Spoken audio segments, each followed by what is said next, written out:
Hello guys, welcome to our video for the Avengers Endgame Spoilers Edition. We are Lawn Gnome Thieves, not Lawn Gnome Thieves as Jackie had thought. I am Jerry. Jackie being his sister. Yeah, my sister. I'm Jerry. I'm Mario. And like I said, we're here to talk about spoilers. Everything spoilers about Endgame. If you've watched the movie, feel free to join in, comment below what you think about the stuff we're going to discuss in this video. If you haven't seen Endgame, go see it. Don't watch this. Don't be one of those guys. Yeah, don't let us ruin it for you. Yeah. Or don't use this to try to ruin it for somebody else. Yeah, don't be a dick. Exactly. So, I mean, where to begin? There's so much in this movie to talk about. You can talk just about what happens to the characters. You can talk about the fate of some of the characters. I think we should start off with like a simple structure of who, what, where, when, why. Like right. let's talk about the characters, right? All right. So if you've seen Infinity War, you already know. It starts out Iron Man is drifting in space with Nebula. Because him and Nebula were the only ones left after the battle with Thanos, the Titan, and after the snap. On Earth, we have Captain America, War Machine, Rocket, Black Widow, Thor, and Okoye from Black Panther. Oh, that's right. I forgot. One of the Dora Milaje. Okay. That's right. And then don't forget, they end up recruiting some people that may have missed Infinity Wars. We can talk about it. This is right. Hawkeye and Hawkeye and just from the opening scene of Endgame, that scene where you see Clint Barton under house arrest, just enjoying the day with his kids and his wife. He has no idea what's going on, and the snap happens. That hurt my heart. Like, oh my god! So when because he's teaching her how to shoot a bow and arrow, she gets like a bullseye, and then of course she does. She's Hawkeye's daughter. Exactly. And so they're By the way, just a side note, I've been known to put mayonnaise on my hot dogs. That's not bad. I only like a mayonnaise on my hot dog if the weenie is boiled, but not if it's grilled. Are you 5? The weenie? What do you call it? What do you call it? The sausage? If the hot dog. Well, I'm sorry. Like, do you boil the bread too? No. But the hot dog is the whole goddamn thing. No, you steam the bread. You get a little soft and malleable, so you don't tear it apart. It's the bread, not the fucking hot dog. The dog. No. Fine, the weenie. There you go, the weenie. But it kind of threw me off. Like I did like that little joke in between there. Kind of like people were like, "What the heck?" Right. But man. But yeah, just the cold open to the movie. It's the very first scene before even the title sequence. Honestly, I thought that scene was him getting recruited from the Avengers. Like, this is what happened. But then when he turned around and his daughter you just see like the little particles left. Dust. The dust. I was like, oh no. And then he turns around again. And there's no one in the field that they're at. And then he's the terror and the dread that he's experiencing as he's running around trying to find his family. And the thing is, he doesn't know. Yeah, he doesn't know what's happening. He was like Ant-Man. He's been under house arrest. Yeah. Because of Civil War. Man, that hurt. Right? To start off. That was moment one I cried. There are other moments in this movie where you cry. So yeah, that's where we're at. So you have Hawkeye, you have that set of characters, and none of those characters none of them know that Ant-Man, Scott Lang, is alive. Yeah. They assume he's missing because they don't know that he was in the quantum realm. Yeah. Which if you've seen Ant-Man and the Wasp, you know what happened at the end of that, mm-hmm. where they all got dusted, but he was in the quantum realm, so he was safe because of a rat. That's how he gets out, because of that rat. So that's where we're at. Those are the characters. Well, I feel like there was one character that they introduced, but like I just feel like the character was just off. Was Captain Marvel. Do you agree? Because like I feel like so like I will say that I thought Captain Marvel was going to play a bigger role. I thought so too in the movie because they made it seem like such a huge deal. Like like at the end of Captain Marvel, like I mean at the end of Infinity War, he sends that page to get her, and then at the end of her movie we have that tag where it's her answering the call. Yeah. So you would think that she's going to play that bigger role in the movie. I mean, this whole movie was basically tying. I feel like the first bringing to a close the original set of Avengers. Yeah. Thor, Captain America, Iron Man, even the Hulk in a way. Yeah. Because I mean, you can see like for example with the Hulk, like how aged he is, you know, in the movie, and you know that's because Banner is more evident on his face. Yes. Because he's now what they would call in the comics. He's now Professor Hulk. Where he has that combination of Hulk and Banner. There's a perfect blend to them now. They've learned to balance each other, and that's a close to his story. Yeah, where it was always a battle between him and Hulk, where especially in Infinity War, where he kept battling Hulk trying to get him to come out. Yeah, and Hulk just wouldn't do it, and now you see that they've learned to basically live together in this body. Yep. Not trying to step back a little bit, but back to Captain Marvel though. Oh yeah. Like I don't know, like I feel like she was in the sequence, like, you know, when they were trying to recruit briefly, you know, when that whole thing with Thor grabbing his hammer. And she kind of just disappears. She was like she checks in with Black Widow briefly. Yeah. Then all of a sudden she just shows up to because she basically she appears in the movie as she's simply the vehicle they use to get Iron Man back to Earth. Pretty much. That's all. That's her whole purpose at the beginning of the movie, and then she's off. She doesn't help out with the Infinity Stones. I thought that's going to be a big part of that. Doesn't do that. She shows up like right at the very end, just like here. She has two. Yeah, she has two big purposes in the movie, and they're both. I mean, they're both small in the sense of the scale of this movie. Yeah. They're both kind of, compared to everything else, they're small, little parts. So, but like I said, it's to be expected with everything they're trying to bring to an end in this movie. Which, dear Lord, do they bring stuff to an end? Yeah. But we'll get into that a little bit later. So yeah, you have Captain Marvel, who, like I said, is just introduced. She's basically just a taxi. Yeah. She brings Iron Man home. Well, let's go ahead and start talking about this. Who is your MVP of the movie? I think it was Ant-Man, honestly. Because think about it, like, without Ant-Man, I think his storyline was obviously the most important one because he understood going to the quantum physics realm or whatever. True. And he was the one that kept advocating for it, like, hey, if we do this, we could potentially go back and get the Infinity Stones. Tony Stark disagreed with it.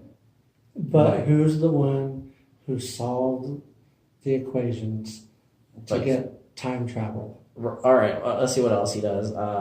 He saves Banner. He saves what's his face? There was Banner, Rocket, and War Machine. War Machine at the end, and I don't know. Plus, I just found his scenes kind of refreshing. You know, he's always like pretty funny. He's all like, oh. Especially like he has he looks up to Captain America. But who doesn't? No, but like in a fanboy kind of way, kind of like how who Peter doesn't? How Peter Parker kind of fanboys over Iron Man. Ant-Man is that for Captain America. I feel like.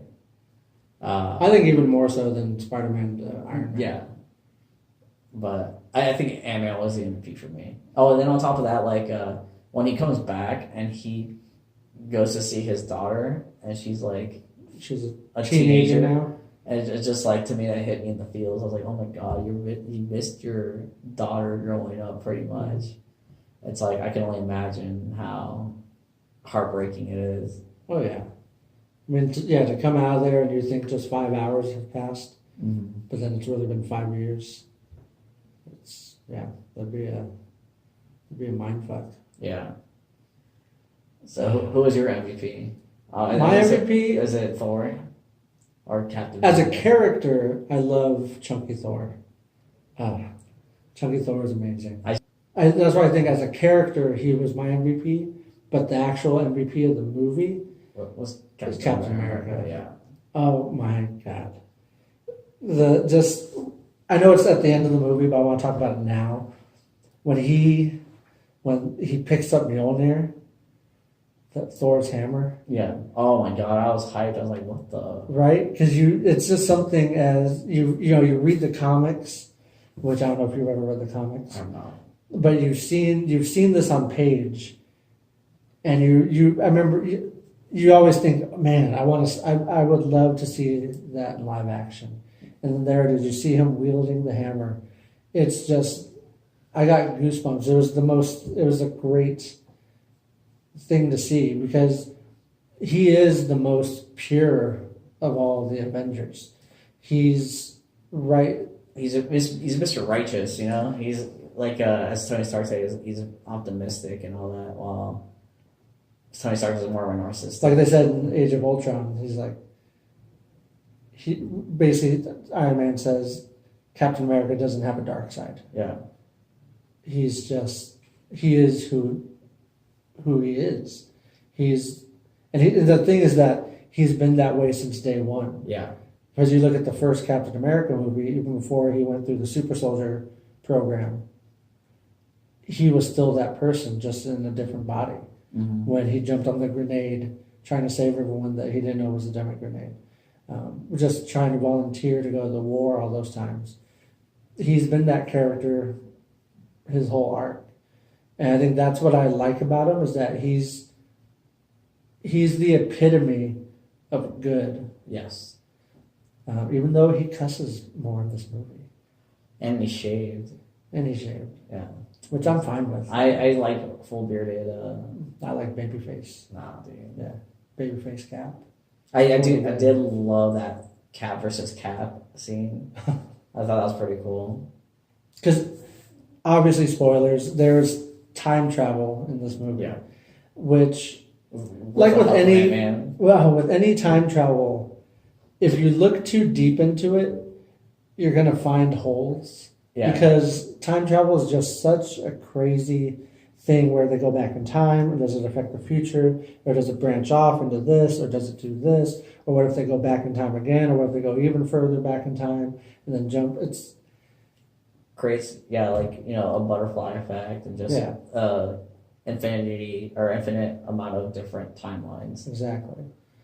I will say I did like the joke about the time machine, about with Ant-Man. And they're talking about the different... Yeah, Ant-Man and War Machine, right? Mm-hmm. They're talking about a hot tub time machine. Bill and Ted's Excellent Adventure. Back to the Future. Hot tub time machine. He said Die Hard also. Yeah, that's not. So yeah, there's the whole time travel aspect of it is just... I understand. I mean, leading up to it, I think the majority of people knew there was going to be time travel in the movie. And when you involve time travel, it's such a deep sense of science fiction. Yeah. That, like I said, if you look too hard into it, you're gonna just not gonna. It's hard. You just can't. It's not gonna make a lot of sense. I did like. But that's. What's to say? That doesn't make sense. But that talking raccoon, that's fine. Right. You gotta learn to. Yeah. You have that sense of disbelief. Well, here's the other thing about time travel. But before I do time travel real quick, just this scene just reminded me of Ant-Man when Ant-Man first comes to the bunker, or whatever you want to call it. To the Avengers headquarters. And they start calling everyone in because he gets this idea, and he's about to eat this taco, and everything from his taco just flies out. I thought that was pretty hilarious. But I did. But the so are you. But Nebula, I think it was an interesting representation of time travel because Thanos could see through her memories because they shared the same network. Mm-hmm. So I do understand what you're saying about how it's kind of messy, I guess. Time travel's gonna be messy. Yeah. I will say though, I like Nebula in this film as well. I feel like I like that she was more involved, as well as Rocket. I like how Rocket kind of like matured from Guardians of the Galaxy Volume 2 and 1. Kind of like he was the one trying to be the voice of reason to freaking Thor. Especially in that scene where he keeps like self-doubting himself when they're in, was it Asgard? Mm-hmm. Yeah. And what's it called? I like the development from those guys. Yeah, there's speaking about that Asgard scene, there's so many emotional scenes which you having not seen the first two Thor movies, you might not have gotten. But to see that scene where Thor basically reconnects with his mom is just it's a great scene. And it's just even more so in this scene where he's able to reconnect with his mother, who was always so supportive and that voice of wisdom for him growing up that he lost in the dark world. A lot of those original characters, they all had that moment where they were able to have that emotional sense of closure. Because you had that with Thor, then you have Iron Man interacting with his dad. Yeah. With Howard Stark. And basically, because if you look at the past movies, he always had that sense where he didn't feel his dad was proud of him, that he didn't live up to his dad's standard. But when he met his dad, and his dad was so excited and nervous and anxious about Tony being born, and he was able to have that interaction with him and see that he was the best father that he could be. Same thing with Captain America when he was I haven't seen the first two, so I don't know who that chick was, but obviously he loved her. They had like with Peggy Carter. Peggy Carter. I was gonna say Agent Carter, but I don't want to be wrong. That's who it is. But it's just having like that closure moment. I feel like Banner didn't really have one. The Hulk. No, but I think that's because his closure was that. It was already that inward battle, that inner battle that he had between him and the Hulk. Speaking of closure, what about that scene when they're getting the Soul Stone with Hawkeye and Black Widow? Getting the Soul Stone. You know what? That's to me personally. I thought that scene was kind of forced. I love that scene honestly because to me just because from the first Avengers, they were always really tight. Yeah. And it's just each of them tried to sacrifice themselves for each other. Yeah. Because I get it. I understand it. To me, it just didn't resonate as much as some of the other scenes. I see. But that's just me. But it just could be because, I'm no heart. Yeah, I have no heart. It's okay, Mario. We'll go ahead and talk about it. They had that definitive closure with Iron Man. Yeah. Which, that had me crying. Yeah, I cried too. Because he was the beginning of all of this. Yeah. It was Iron Man, 2008, and then you come to this one, and this is it.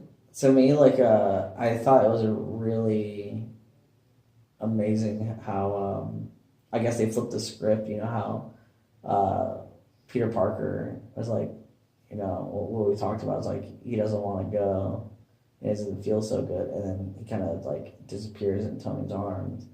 But now Peter Parker is kind of begging Tony Stark not to die, and that part right there was this guy he looked up to so much, and he was also he admired, and he kind of he brought him into this world. Because I would say I want to say Tony Stark viewed him as his own kid, but he kind of viewed him as his own protege, I guess would be the best way to describe it. Yeah, I think he almost did have a sense of a father figure to him. Because even when he comes back to Earth and he's talking to Captain America, he says, "I lost the kid." Yeah, he had that sense of ownership of he was the one who caused Spider-Man to die. Yeah. But yeah, I think Iron Man had one of the grand story arcs. Because you go from the first movie where, he's just a playboy, he's gambling, he's partying, just everything. And he goes from that to to giving the ultimate sacrifice, not just of his life, but of the life that he wanted. Because in this movie, you see, he had Pepper Potts. He was married to Pepper Potts, and he had a daughter.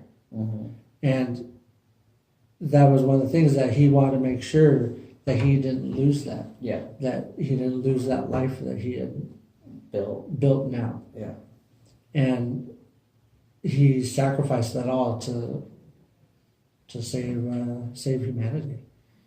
And it's just heart-wrenching because, like I said, he's been the face of this universe. Yeah. With everything. Or when you think of the Marvel universe, you think of Robert Downey Jr., you think of Iron Man. And just to see that scene, it's emotional. It's very emotional. I will say, I feel like the expectation was that Captain America was the one to die. I for sure thought Captain America was and I thought Iron Man was going to be the kind of like, not necessarily the one to live. I thought it was like a given Captain America was to die. But I think they threw like a really good, not like a curveball, but they kind of like, they didn't go with the predictable ending. Because, I mean, Captain America's, his closure was that he ended up living a life. He got to live the life that he always wanted. Yeah. He ended up growing old. Growing old with Peggy. Yeah. I will say, though, I teared up when he gave his shield to... Falcon. Yeah, Falcon. To Sam. Yeah. Which I was wondering. I was wondering between Sam and Bucky who was going to get the shield. I was going to think it was going to be Sam just because Bucky... I don't know. It just seems like Bucky's more of like... Not like sidekick, but like is equal, I guess. Falcon was more like... I feel like he kind of developed him and all that. But it's also because, in the comics, they've both been Captain America. Oh, okay. Sam has been Captain America as a Falcon, and then Bucky, the Winter Soldier, he's also been Captain America. I did not know that. So that's why I was wondering who was going to get it. It doesn't surprise me, though, that Sam got it. Yeah. Which we'll see how that plays out, because they're going to have that Disney Plus series of Falcon and Winter Soldier. Oh, that's cool. So we'll see what happens with that. We focus on the main character. Right? Yes. We pretty much run down everybody's part. So, and of course, you want to know who comes back. Well, should we talk Thanos then a little bit? We can talk Thanos before we end up doing that. I will say I was surprised that they cut his head off within like the first 10 minutes of the film. I still don't understand what his purpose is. Like, especially because he wants to destroy the Earth and create a new one. I think. But that's what he said at the end of the movie. Yeah, it's a great. Was that he was going to destroy the Earth because he realized. Or the universe. He realized that when he did the snap and he wiped out half the universe, that there are still those people who know what happened. Yeah. And that's what caused this uprising against him after the snap. And that's why he said that he would create a new universe where no one knew what they had. Everyone just realizes what they've been given. Mm-hmm. So that's what he was trying to do at the end of it. Did you like Thanos more in this one or Infinity War? In Infinity War, they develop Thanos to a point where you can almost understand where he's coming from. And that's how I felt too. And this one is just like... And this one, he's more of like just a tyrant. Yeah. Like I will say that at the beginning, it kind of humanized him a little bit when he's like over there on his little farm, picking his prickly pears. Yeah, prickly pears, and then they killed him. And then I was like, oh, he's just living a simple life over there. Mm-hmm. But then it's just like, as the movie went on, it's just like, not saying I disliked him, but I mean, he did his role as a villain to where he was just not as sympathetic as he was in Infinity War. He's just more diabolical, I guess you can say, in this movie. Which, like I said, I think that's why I like him a little better in Infinity War, but that's just because of the character development they gave him in that movie. Yeah. But, Josh Brolin does a great job as Thanos. He did a fantastic job. I mean, I mean, Infinity War, Thanos has done so well. I mean, like there's like you said, a lot of people sympathize with him. Mm-hmm. Like I mean, on Reddit, there's a subreddit called Thanos did no wrong. But in this one, I think they really, like you said, upped his diabolical side of his purpose. Yeah. But, I mean, like I said, that all leads to, because you had to have that ultimate good versus evil battle. Yeah. Which at the end is that huge, sprawling battle of everybody. Of everybody against everybody. Yeah, so I had called Mario on the phone on the way, or to set this up. The one thing that kind of bothered me a little bit was the timing that they all... The two perfect timing. Like they're about to fight war, and then it's like, all right, and here comes everybody else. There's a little... what are they called? Well, I know it's Doctor Strange, but I don't know what, like, the time warp thing-majigs. They're sling ring portals. Portal, there you go, portal. Yeah, they use their sling ring on. So that's when, like, everyone shows up that, like, disappeared. And I thought it was going to be, like, well, it was, like, you know how, like, in Ant-Man, he's only gone for 5 hours. No, these guys lived lives for 5 years. As I think, was it Peter Parker that said that? He's like, oh, we've been waiting 5 years for this. Like, I want to know what they were doing for 5 years. Like, I would be kind of interested to see, like... Well, no, they weren't alive for 5 years. That's what that was implied to me. No. Because everyone who came, they were all brought back when Hulk snapped their Iron Man gauntlet. But they all came back through the portals. Yeah, through the sling ring. But how? All right. What do you mean how? Okay. Because, obviously, the Ancient One, because there's a scene where you see the Ancient One again, she knows what's going on. She knows the future. But, oh yeah, she knows the future. Because she says how Strange is meant to be the best of us. And she even tells Hulk. Yeah. Because they run into the Ancient One when they're visiting the past of the original Avengers battle in New York. Hulk goes to the Sanctum Sanctorum and to retrieve the Time Stone. And he says, I'm looking for Doctor Strange. And she says, well, you're 5 years too early. Because she knows what's going to happen. She knows how things are going to play out. Well, I guess so. Obviously, there they already have a knowledge of the future. So that's how they know where to be and when to show up. Also, Doctor Strange, he saw 14,600,005 outcomes to this storyline. So he knows the future too. He knows the future, but he didn't see the line, Mario. Peter fucking Parker said the line.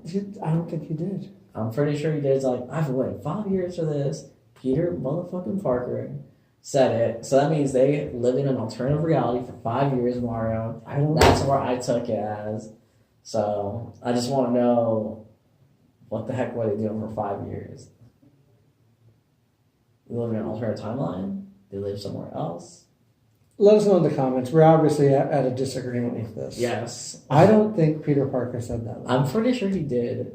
I don't think so. Because it's not a Doctor Strange thing to say. And Doctor Strange would be the only person to have known the possibility of being in 5 years. Well, I'm just going to have to watch the movie again.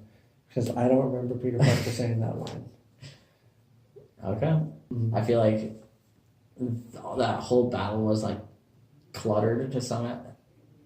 Well, there are like thousands of characters. Oh yeah, but they had like an extra 20 characters because they had Scarlet Witch, they had Black Panther, they had. When you're talking about when everyone's there. Yeah, when everyone's in there. Well, yeah, you have Scarlet Witch, you have Black Panther, you have Quill, Wasp, you have all the Guardians who had been snapped. Yeah. You have Spider-Man, obviously. Who else? You have all the other clans from Black Panther because M'Baku is there. Yeah. You have Valkyrie. Valkyrie shows up. Mm-hmm. You have Captain Marvel shows up. But Captain Marvel wasn't part of the... No, but she was still there. Yeah. But just to show that there's all these characters that, there's not going to be a perfect balance of screen time. Like I said, depending on who your favorite character is of all the movies, you'll feel that maybe they got shortchanged. Yeah, I definitely felt like Guardians, because again, mine is Guardians of the Galaxy. I felt they got shortchanged. I will say, dude, I did like the appreciation of them going back to when the very first, I think it's the very first scene of Guardians of the Galaxy 1, when Quill is... The title sequence when he's singing... Come and Get Your Love by Redbone. And then just them kind of just watching them as he's singing very poorly. Hilarious. Yeah, there's all those things like that just... It's all those callbacks to all these movies that just add that extra layer to it. Yeah. Because, like, you have that scene. And there's the Infinity War scene with this power struggle between Thor and Quill. Yeah. You have that. You have, like, the Battle of New York, where not just Hulk going into battle and, oh, I guess I should smash things. Yeah, and he's just, like, kind of... just doing it half-heartedly. Yeah. But then you also have the scene where Iron Man's watching them as they finally capture Loki. Yeah. Which, by the way, where does Loki go? Because obviously Loki's not dead anymore. You're right. Because he got the Space Stone and he went through the portal. But then, here's my question. That's the whole thing with time travel. It just gets so freaking messy. But here's the thing, like, I guess, how did they complete the stone? Because remember, that's when they went even further back in time. Oh, that's because he's like, well, I know where we can get the Tesseract and more pin particles. That's right. Because then they go back to the 1970, right? No, it was during the, wasn't it? Yeah, it was 1970. Yeah. Yeah. That's when they go back to that SHIELD army bunker, and Hank Pym is there, Peggy Carter's there, Howard Stark is there. Yeah. And there's that whole scene. So that's when they go back in time, and that's when they get the Tesseract and the pin particles. Mm-hmm. Good point. Yeah. I will say, though, one of my favorite scenes is from that battle scene, and I mentioned it to you as well on the phone.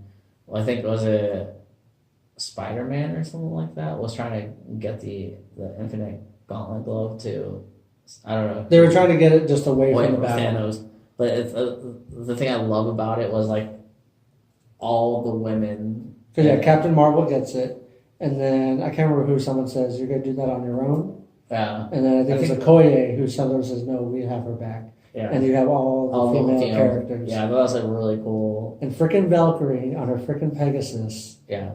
Just looking badass on her pure white horse. Right. That was pretty awesome. It was a really cool scene. I thought it was like a really like a female empowerment kind of thing. Like especially leading up, or not leading up, but following Captain Marvel. I thought it was like kind of like the best. Like I think they did a fantastic scene doing that. It showcases the characters, which is what keeps a lot of people, especially me, coming back to these movies because you love the characters. And that's why that scene works so well when they all show up, because you see all those characters return. Like you see Black Panther. Like I know when I went and saw it, the crowd, when Black Panther showed up on screen, the crowd loved it. Really? They love that. They love when Spider-Man shows back up. They love when the Guardians show back up. Because you love these characters and you're happy. I mean, you're happy that they survived, that they're back. Yeah. Which is it just goes to show the magic of Marvel. Oh, speaking of characters coming back, I am so happy that we know without a shadow of a doubt that Korg survived. That's okay. when they first reintroduced Thor into the movie, yeah, and you see the type of shape that he's in, literally. Who's sitting on his couch, eating pizza and playing video games. Oh my god, raging. Korg Noob and 69. Because I love Korg. I had a good laugh on that. I love Korg. Korg is great. I was on Reddit and someone made a good point of like, so the director, Jon Favreau from Iron Man, he had a... Well, he plays Happy Hogan. Yeah, so he was in the movie. Obviously... I can't remember what his name is. You mentioned it. Taika Waititi? Yeah. Yeah, he plays Korg. Yeah, and then I think whoever the Captain America one of the directors from there was also in it. Yeah, one of the Russo brothers. He has the cameo. Yeah. Also, unless you're like a diehard comic book fan, you don't notice in that same scene where the Russo brothers in that support group, Jim Starlin is also there. Who Jim Starlin being he's the guy who created Thanos. He was the comic book creator. Really? Yes. Did not know that. So he was in that scene, which that's a little Easter egg also. Yeah. Was that little cameo that you don't see.